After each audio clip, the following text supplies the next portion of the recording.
bettors.com. There's a 14-point underdog in the college football playoff semifinal. This is Brad Powers in the pregame.com studios just off the Vegas Strip. We are talking the playoffs in college. We have Washington taking on Alabama. A gigantic spread for a Final Four game. Who do you like? Yeah, we're going to take the gigantic underdog. That's right. This won't be a popular pick, I'm guessing, but we're taking Washington plus 14. Let's talk about Alabama, their opponent here. Turnover advantage. It's been a big positive for Alabama. They've been scoring defensive touchdowns left and right. I think it's going to be negated here because Washington is actually the #1 team in the country in turnover margin this year. They're plus 21. Bama usually uses their physical superiority over teams to create those turnovers. It's not as big here. It is a little bit, but Washington takes care of the football. Bama won't be able to force turnovers, and that's why we like the Huskies. Yeah, and I think about games against teams like Chattanooga and Kent, and the defense, they're just salivating. It's literally like playing basketball, pick-up basketball. Just take the ball away from them. They rip it away and score touchdowns.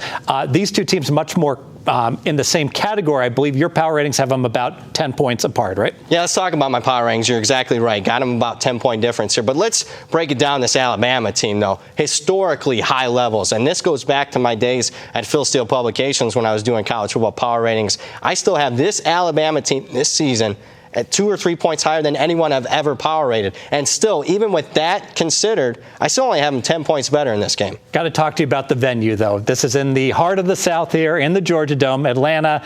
Alabama's last game, they played here. They're used to staying in the same hotel. They're used to the venue. They're going to have a huge home field advantage. I don't think I can emphasize how much I think it's worth. I think it's worth 3 points. Yeah, I'm going to concede that and agree with you. I gave it actually 2.5 points as far as home field advantage.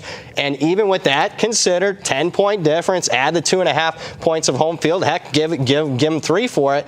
It still says this line should be closer to 12.5 or 13, not the full 2 touchdowns. Let's talk about your power ratings. And Washington played one team that is Brad Powers power rated in the top 5. That was USC. They played them at home in Washington. They fell on their face. Any concerns? A little bit of concerns, but I think more they were overconfident. Keep in mind, Washington against the other Pac-12 powers this season, or traditional Pac-12 powers, Oregon, Stanford, they were blowout wins, not a contest from the start to finish. I think they were a little overconfident. I like what they did after the USC game. Weren't as overconfident. They rebounded, blew out Washington State, blew out Colorado. Your second key handicap. Second key handicap, let's talk about Alabama offense coordinator Lane Kiffin, the new head coach at Florida Atlantic. Now, there's no question about it. I think he's going to put in his hours, his 70 hours a week, as far as preparation goes for this semifinal. But those extra 10, 15 hours that he could be working on gaining an extra advantage, I think that's towards his next job at Florida Atlantic. It's hiring a staff. It's recruiting players. It's moving his family from Tuscaloosa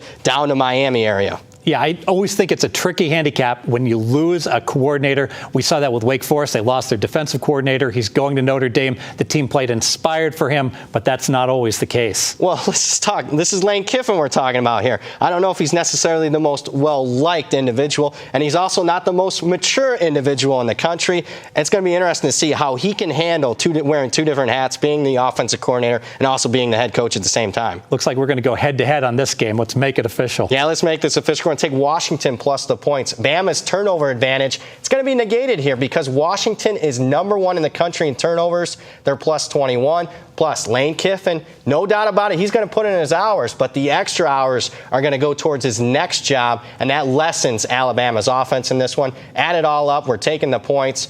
More videos at pregame.com.